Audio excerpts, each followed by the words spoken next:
বিজেপির অভিযোগ, হাড়োয়া বিধানসভার অন্তর্গত দেহঙ্গা বাজার এলাকায় নির্বাচনী প্রচারের জন্য বেশ কয়েকজন দেওয়াল ঝিনকাম করে বিজেপি লিখে দখল করা হয়েছিল। সেই দেওয়ালগুলো রাতের অন্ধকারে তৃণমূলের লোকজন বিজেপি লেখা মুছে দিয়ে টিএমসি লিখে দখল করেছে। বিষয়টি নজরে আসতে বিজেপির পক্ষ থেকে তৃণমূল দখল করা দেওয়ালগুলো টিএমসি মুছে দিয়ে বিজেপি লিখে পুনরায় দখল করল বিজেপি। বিধানসভা ভোটের আগে যা ঘিরে উত্তেজনা ছড়ালো এলাকায়। প্রার্থীর নাম ঘোষণা হতেই বসিরহাট মহকুমার বিভিন্ন বিধানসভা উত্তপ্ত হতে শুরু করেছে।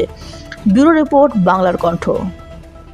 দেয়াল দখল করে টিএমসি লিখে দিয়েছেন, পুনরায় সেই দেয়াল আবার বিজেপি দখল করেছে, কি বলবেন?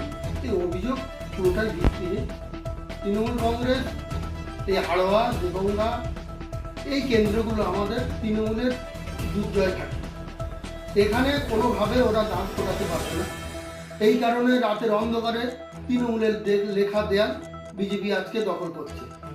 একটা দেয়াল তৃণমূলের কংগ্রেসের দেয়াল দখল করলে আমাদের কিচ্ছু যায় আসবে না, কারণ এখানকার মানুষের মনে মমতা ব্যানার্জি মা মাটি সরকার, এটা মানুষের মনে খোদাই করা হয়ে গেছে। মানুষ জানে এই 2026-এ আমাদের দিদি মমতা ব্যানার্জিকে ভোট দিতে হবে, এটা মানুষের মনে অন করে গেছে গেছে। তাতে একটা দেয়াল যদি ওরা আমাদের দেয়াল দখল করে আমাদের কোনো রকম অসুবিধা হবে না। দেখুন, এই দেয়ালটা আমাদেরই দেয়াল।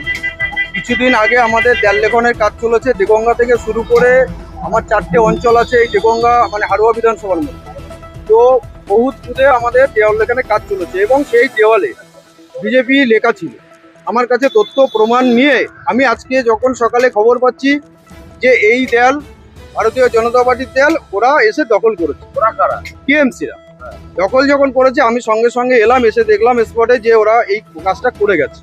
তো সেই জায়গায় দাঁড়িয়ে আমি যখন আমার দেয়াল কেন দখল করলো, ওরা তো ভয় পেয়ে গেছে। তো সেই জায়গায় দাঁড়িয়ে আমাদের প্রার্থী ঘোষণা হয়েছে গতকালকে 144টা বিধানসভা। ওরা বুঝতে পারছে যে এবারে সরকারে টিএমসি থাকবে না, তো সেই জন্য ওরা এইবারে দেয়াল দখলের লড়াই শুরু করেছে। তো এই দেয়াল দখল দিয়ে কিছু করতে পারবে না। দেয়াল চুরি করুন বলুন আর দখল করতে বলুন, ওদের তো অ্যাকচুয়ালি ওরা কাটমানি খেয়ে খেয়ে ফার্স্ট। তো সেই জায়গায় দাঁড়িয়ে এবার লাস্ট দেয়াল চুরি করার এছাড়া ওদের উপায় নেই।